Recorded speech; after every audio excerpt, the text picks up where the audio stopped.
25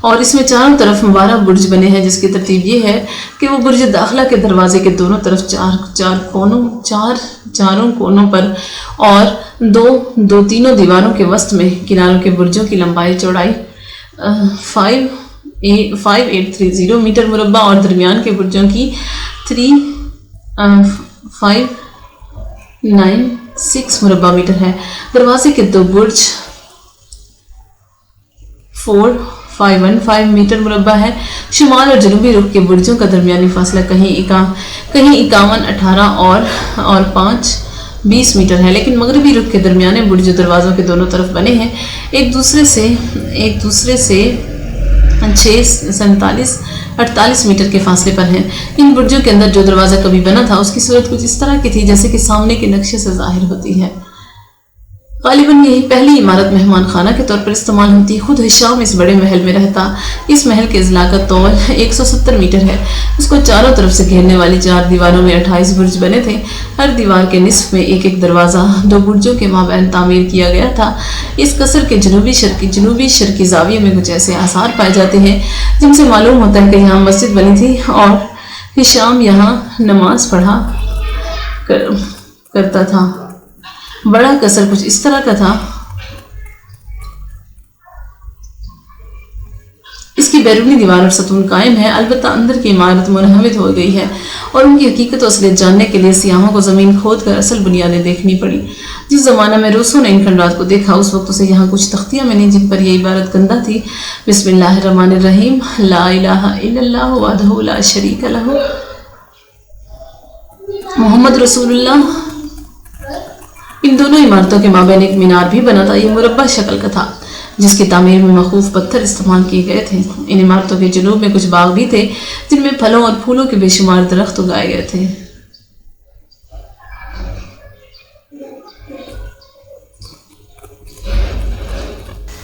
قصر الجبر غربی۔ یہ قصر بھی شام کی بنائی ہوئی عمارتوں میں شمار کیا جاتا ہے۔ دمشق سے تنور جانے والی سڑک پر کوئی 150 کلومیٹر کے فاصلے پر صحرائے شام میں بنا ہے۔ جیسا کہ تصویر سے ظاہر ہے یہ محل مربع صورت کا ہے۔ سامنے کی طرف ایک دروازہ، 2 برج اور کنارے پر ایک برج ہے۔